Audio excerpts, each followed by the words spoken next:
Bonjour à tous, merci de suivre RTI 1. Aujourd'hui, lundi 7 mai, les titres de ce journal. 4e congrès extraordinaire du Rassemblement des Républicains RDR. Il a principalement été question du parti unifié, des candidatures pour l'élection présidentielle de 2020. Le président d'honneur du parti s'est exprimé lors de la clôture. 21 000 jeunes porteurs de projets sont attendus pour bénéficier de financement pour cette année 2018. L'Agence Emploi Jeunes a lancé des programmes de financement des activités génératrices de revenus et de micro et petites entreprises. Et puis à Bamako, au Mali, une coalition de près de 70 partis politiques ont investi le président sortant, candidat à l'élection présidentielle du 29 juillet prochain. Élu en 2013, Ibrahim Boubacar Keïta va briguer un second mandat. Bienvenue à tous dans ce journal de 13h. 4e congrès extraordinaire du Rassemblement des Républicains RDR. Le RDR a voté pour la formation d'un parti unifié et décidé d'une primaire avant la présidentielle de 2020. Fijanaïma. Après la cérémonie d'ouverture suivie des travaux en commission, le 4e congrès extraordinaire du RDR a été marqué en clôture par l'adresse du président d'honneur du parti, le président Alassane Ouattara.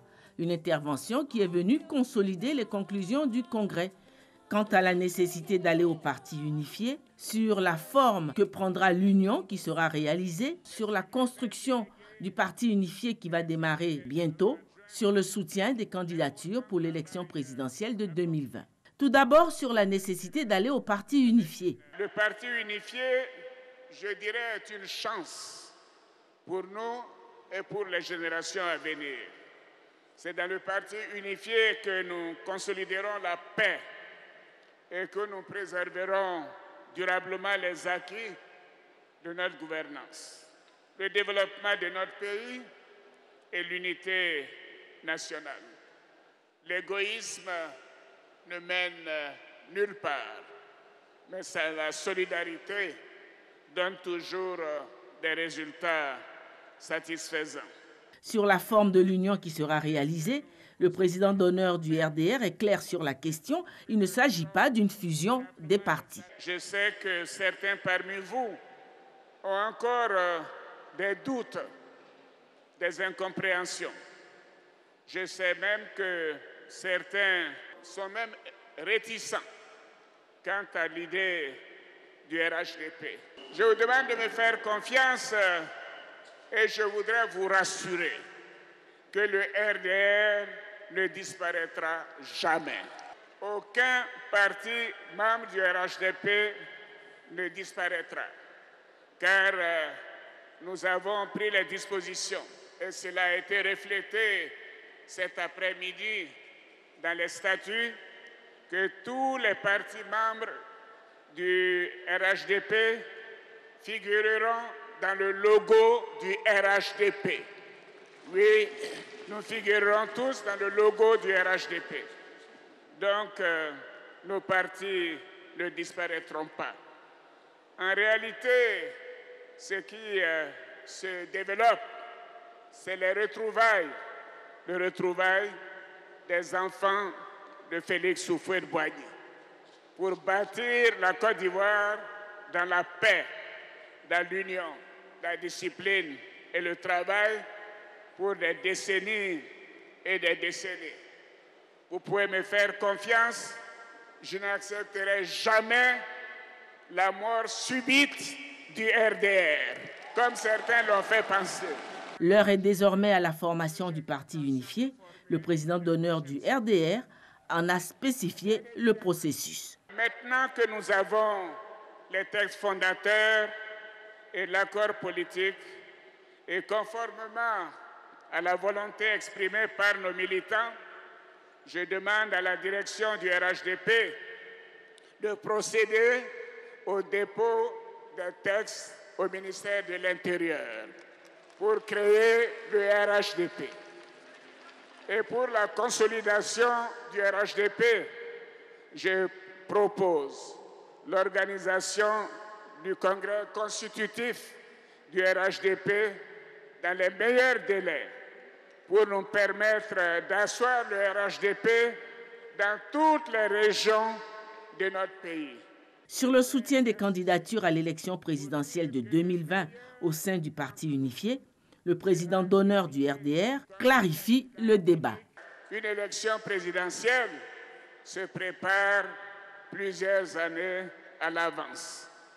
Et je voudrais insister pour dire que ce congrès constitutif devra poser les bases du choix de notre futur candidat à l'élection présidentielle de 2020. Et comme convenu dans l'accord politique signé par tous les responsables des partis membres du RHDP le 12 avril dernier, ce choix sera démocratique, car le RHDP, c'est la démocratie.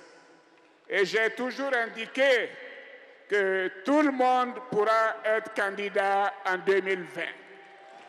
Oui, donc n'ayez nulle crainte que personne ne se sente exclu. La démocratie jouera pour que ce soit vous, les congressistes, vous qui allez désigner le candidat que nous présenterons tous ensemble pour les élections présidentielles de 2020. Et je voudrais insister pour dire que le meilleur d'entre nous sera désigné comme le candidat unique du RHDP. Au sortir de ce 4e congrès extraordinaire, le RDR est donc prêt pour entrer de plein pied dans le parti unifié qui se dénommera RHDP. Le président d'honneur du RDR a fait savoir que l'UPC, un des partis signataires de l'accord politique pour la création du parti unifié, a pris la décision de ne plus faire partie du RHDP. Mais la porte du RHDP n'est pas fermée. Le parti unifié se fera avec tous ceux qui le voudraient, a-t-il à nouveau fait comprendre. Et après ce congrès du RDR, le président d'honneur du Rassemblement des Républicains annonce un congrès constitutif du parti unifié RHDP pour très bientôt.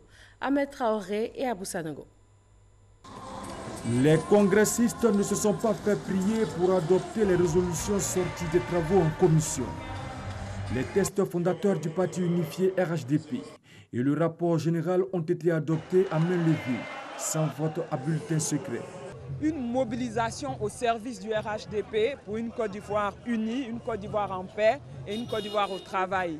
Et le président a été clair, l'appel a été lancé et je pense que toute personne épris de paix viendra rejoindre les rangs du parti unifié. Moi particulièrement, je n'étais pas pour le parti unifié parce qu'on était encore dans la nostalgie du parti du RDR et le président vient de donner un discours fort, un discours vraiment beaucoup plus éclaireur. Aujourd'hui, nous sommes aptes à aller dans un parti unifié. Nous ne souhaitons que la paix pour ce pays-là. C'est pour cela que nous avons adhéré, nous avons adopté et ce parti unifié verra bien le jour. Nous sommes prêts à aller au parti unifié très très bientôt. Nous attendons seulement le mot de départ pour que nous allons en parti unifié. Le président de la République, son Excellence Alassane Ouattara, a passé un message très fort. Il appartient aux uns et aux autres de se mettre dans le navire de la paix conduit par le président Alassane Ouattara et son aîné, le président Aimé-Henri Konan Bédié. Les dirigeants du parti ont invité les militants à laisser de côté toutes les supputations et d'adopter le document relatif au projet de création du RHDP unifié. Nous souhaitons renforcer dans la conviction que le président de la République de Côte d'Ivoire, notre président d'honneur, est dans la vision. Dans la vision d'un parti unifié qu'est le RHDP. C'est pour la Côte d'Ivoire tout entière. Le RHDP est créé, c'est un parti et il revient à tous les partis de venir adhérer à ce parti. À ce titre, la clôture a été ponctuée par plusieurs motions de soutien au projet de création du parti unifié, de félicitations et d'encouragement au président d'honneur du RDR. Considérons que la création du parti unifié est gage de paix et de stabilité durable de la Côte d'Ivoire, nous, militants du RDR, félicitons les présidents des partis membres du RHDP pour leur aptitude à travailler ensemble. Nous, militants du RDR, réunis en congrès extraordinaire, félicitons le président d'honneur du RDR, le président Alassane Ouattara, pour sa clairvoyance et son leadership. Exprimons notre gratitude et notre admiration au président d'honneur du RDR, le président Alassane Ouattara, et nous renouvelons notre indéfectible attachement. Le premier vice-président du RDR, Amadou Gon Coulibaly, a affirmé que le projet de création du parti unifié date de la mise en place de la plateforme RHDP en 2005. Henriette Dagri Diabaté, la présidente du RDR, a rassuré les militants. L'avènement du parti unifié RHDP ne fera pas disparaître le RDR. Un congrès constitutif pour la formation du RHDP est annoncé.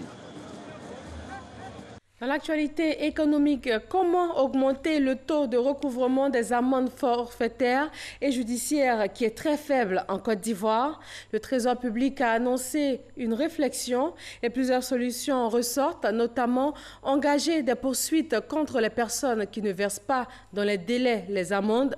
Ahmed Traoré et Abou Sanogo. À Yamoussoukro, tous les problèmes liés au recouvrement des amendes forfaitaires et judiciaires ont été soulevés. Il y a des amendes qui ne sont pas prononcées du tout. Et il y a aussi la situation des amendes qui sont prononcées. Elles sont prononcées, mais ne sont pas recouvrées. C'est un problème. Elles sont prononcées, recouvrées, mais non reversées dans les caisses de l'État. Et là, deux situations se présentent. Vous savez, il y a des tests qui ont été pris pour les clés de répartition. Donc, il y a le cas où la clé de répartition est respectée, et les acteurs ne sont pas satisfaits. Il y a aussi le fait que certaines administrations gardent les recettes par devers elles pour leur budget propre au lieu de reverser pour pouvoir impacter le budget de l'État. Il a été question de la responsabilité des acteurs dans le processus de recouvrement des amendes ou encore des sommes d'argent fixées par la loi au Trésor public après qu'une infraction ait été commise. Des propositions. Mettre en œuvre des sanctions à l'encontre des contrevenants. Engager des poursuites contre des personnes qui ne reversent pas dans les délais les amendes recouvrées dans les caisses du Trésor public. Parce qu'il est chargé de prononcer l'amende et de mettre à la disposition des autres les documents afférents, le ministère de la Justice et des Droits de l'Homme est un acteur incontournable dans le processus de recouvrement des amendes judiciaires.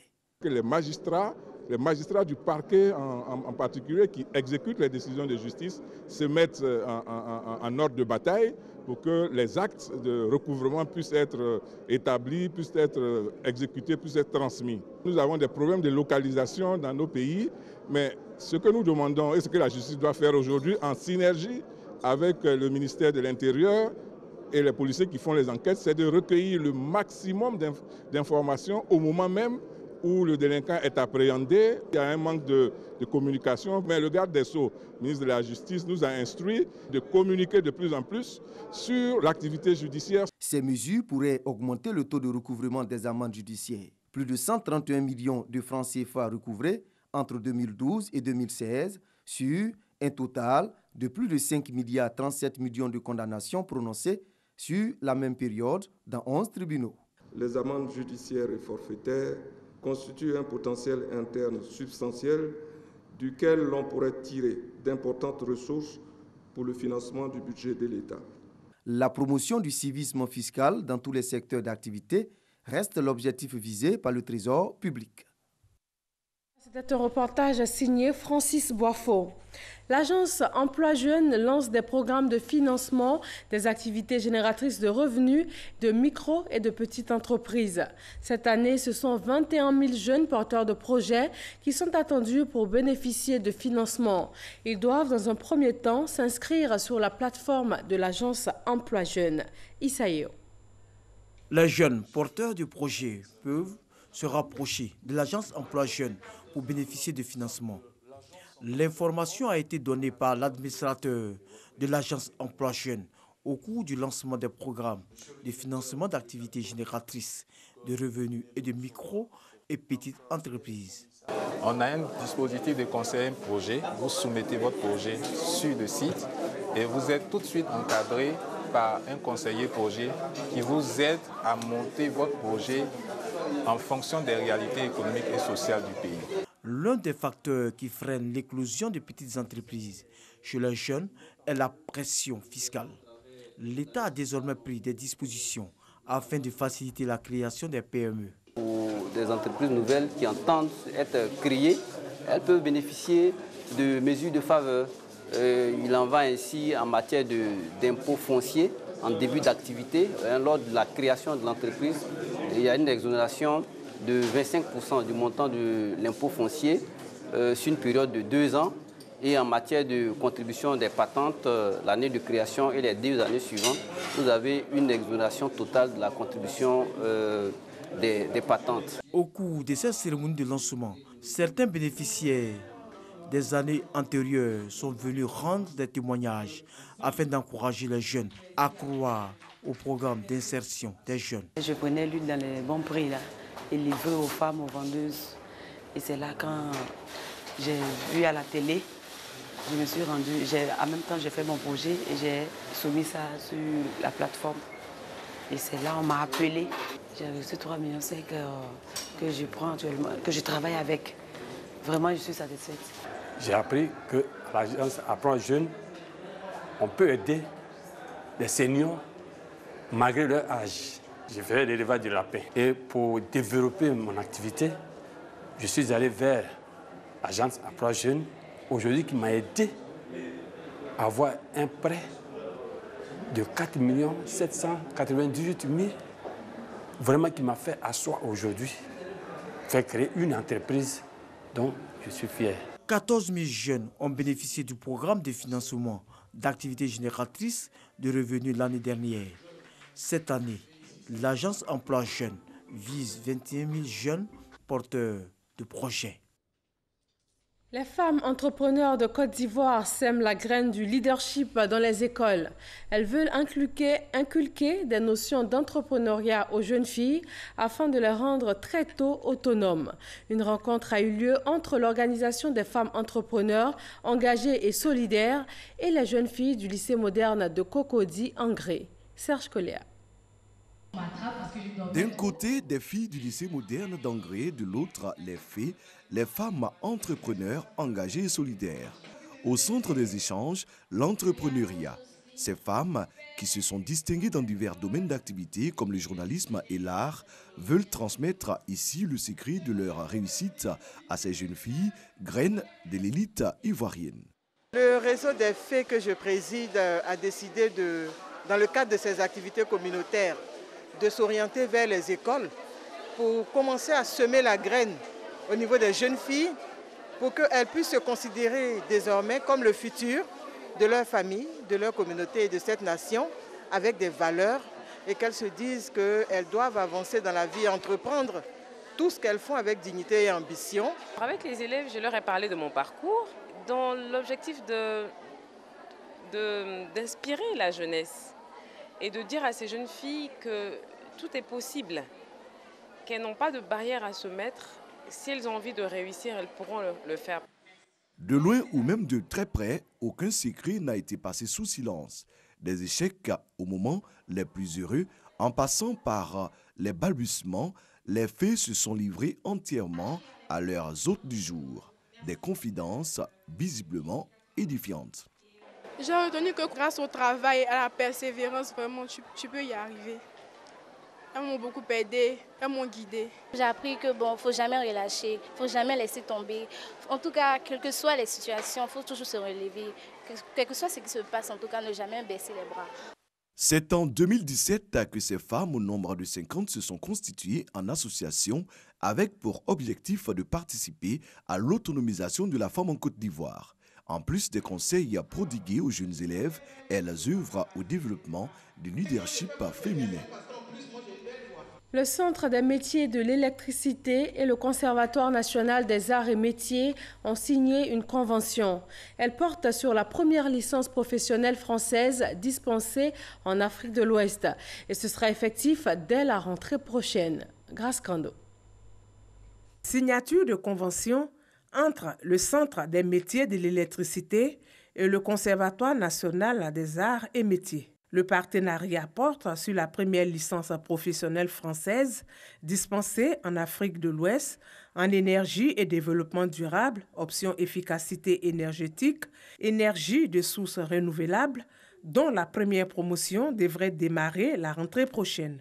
Il s'agit d'un véritable changement de paradigme pour avoir désormais des partenariats de qualité avec les meilleures institutions françaises académiques. L'objectif clairement affiché est de susciter dans notre pays une dynamique irréversible de création d'établissements performants d'enseignement supérieur au regard de la pertinence de leur offre de formation. La première promotion de cette licence professionnelle sera une étape importante pour atteindre la finalité du hub, renforcer la qualité des formations pour une meilleure insertion professionnelle des jeunes Ivoiriens. La signature de convention va apporter un plus dans la formation des jeunes. Ce projet vise à faire du centre métier de l'électricité un centre d'excellence régional pour les métiers de l'électricité et de l'industrie, aussi bien dans la formation professionnelle qu'au niveau du premier cycle de l'enseignement supérieur, scientifique et technologique. Les activités clés du Centre des métiers de l'électricité sont la formation dans les domaines de l'électricité, de la gestion et du management. L'État ivoirien poursuit sa politique de prise en charge des victimes des différentes crises qui ont secoué le pays. 6 blessés graves de la crise de 2002, pris en charge au CHR de Korogo, ont été évacués au CHU de Cocody pour des interventions chirurgicales. La ministre de la Femme, de la Protection de l'Enfant et de la Solidarité est allée s'assurer des conditions de traitement. Mamadou Kwasi. Interné au CHU de Cocody depuis pratiquement un mois, Sekongo Yargouman peut désormais marcher normalement. Cette victime de la crise se déplaçait difficilement depuis 2003. Bon, en fait, avant, quand je marchais, mon pied était raide, tout droit. Pour pouvoir même marcher, je cognais les cailloux et autres. Maintenant, j'ai vu que j'ai commencé à plier légèrement la jambe. Je ne cogne plus les cailloux. Oh, oui. J'arrive à marcher un peu bien. Sinon, avant même courir, je ne pouvais pas. Maintenant, j'arrive un peu à me dépêcher. Yargouman n'est pas le seul à retrouver le sourire. Ils sont au total 6 blessés de la crise de 2002, dont les cas nécessitaient une intervention chirurgicale qui ont été internés au CHU de Cocody, depuis la ville de Korogo. Depuis en 2007, j'étais en mission, bon, je me suis perdu une jambe par arme. Avant de venir ici, je souffrais trop, parce qu'il y avait sang qui sortait chaque jour que j'ai fait. C'est moi-même, je payais les petits produits, faire entretien à moi-même à la maison chez moi à Korogo là-bas. J'ai eu une fracture au niveau de la cuisse gauche et depuis ce temps je me traitais à l'indigénat et Dieu merci aujourd'hui le ministère nous a pris en charge. Ces blessés reçoivent la visite du professeur Maria Toukone, ministre de la Femme, de la Protection de l'Enfant et de la Solidarité.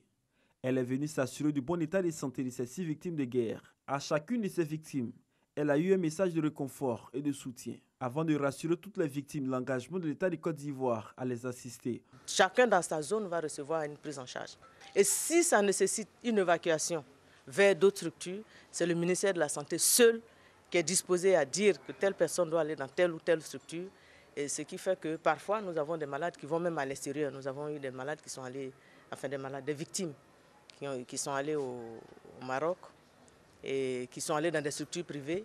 Mais tout cela, c'est sous l'encadrement du ministère de la Santé et demander aux victimes d'être patientes. Après plus d'1 mois de traitement, le professeur Ago Serge rassure la ministre de la Femme, de la Protection de l'Enfant et de la Solidarité du bon état de santé des blessés. Les malades ont été pris en charge, nous sommes au stade évolutif et nous attendons de voir la suite de l'évolution. Certains peuvent déjà partir, mais il semblerait que beaucoup veuillent partir tous ensemble. Donc nous sommes dans l'attente d'un convoi. À ce jour, ce sont environ 1000 blessés qui sont totalement pris en charge par l'État de Côte d'Ivoire pour les soins, ainsi que le transport vers les centres de santé.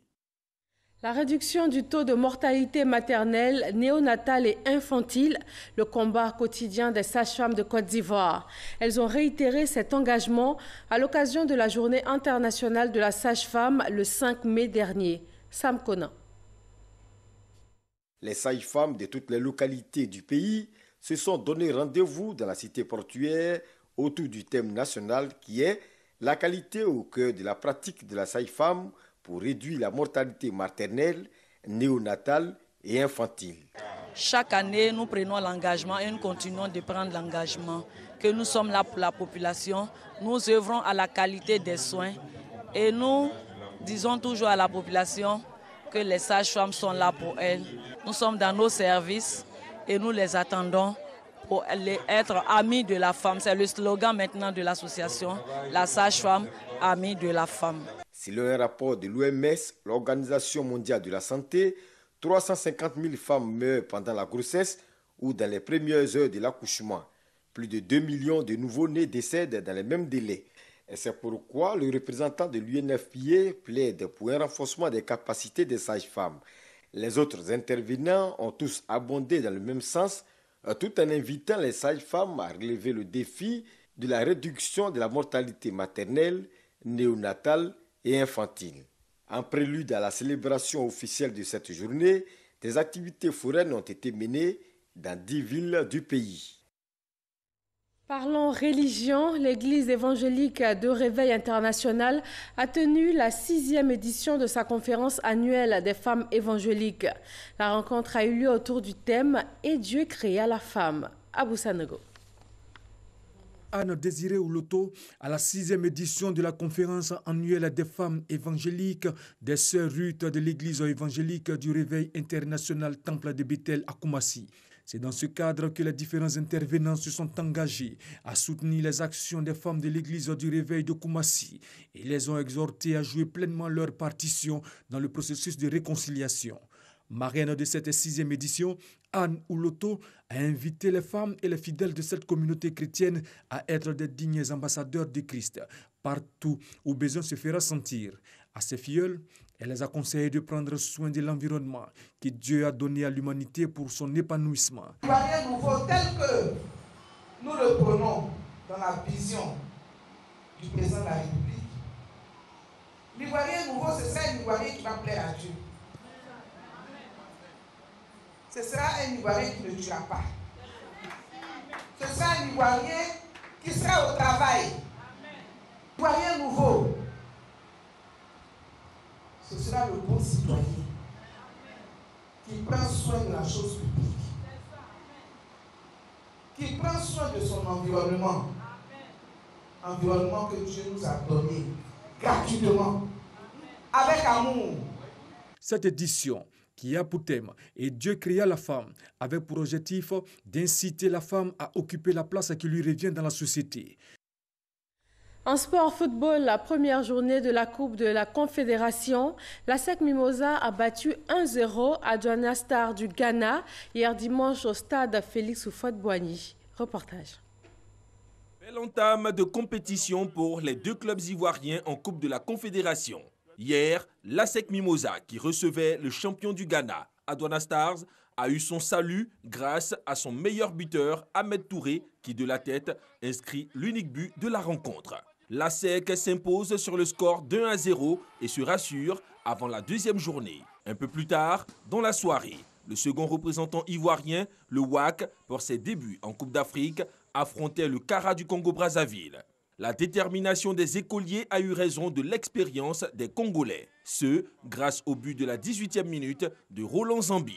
Avec un 2-2, les clubs ivoiriens se rassurent avant la deuxième journée prévue le 16 mai prochain. À Bamako, au Mali, une coalition de près de 70 partis politiques ont investi le président sortant, candidat à l'élection présidentielle du 29 juillet prochain. Élu en 2013, Ibrahim Boubacar Keïta va briguer un second mandat. Le gouvernement malien a officiellement convoqué le 27 avril dernier le corps préfectoral et près d'une trentaine de candidats se sont déjà signalés. Le gouvernement assure que le vote va se dérouler à la date prévue, malgré les reports successifs des précédentes élections programmées depuis 2013 en raison notamment de la menace djihadiste. Le Liban a vécu hier dimanche 6 mai ses premières élections législatives depuis 9 ans. Le nouveau mode de scrutin à la proportionnelle a permis à de nouveaux candidats issus de la société civile de se présenter. Le scrutin s'est déroulé sans incident majeur. Le taux officiel de participation est de 49%. Et c'est tout pour ce 13h. Rendez-vous à 20h pour un nouveau journal. Très bon début de semaine à tous sur RTI 1.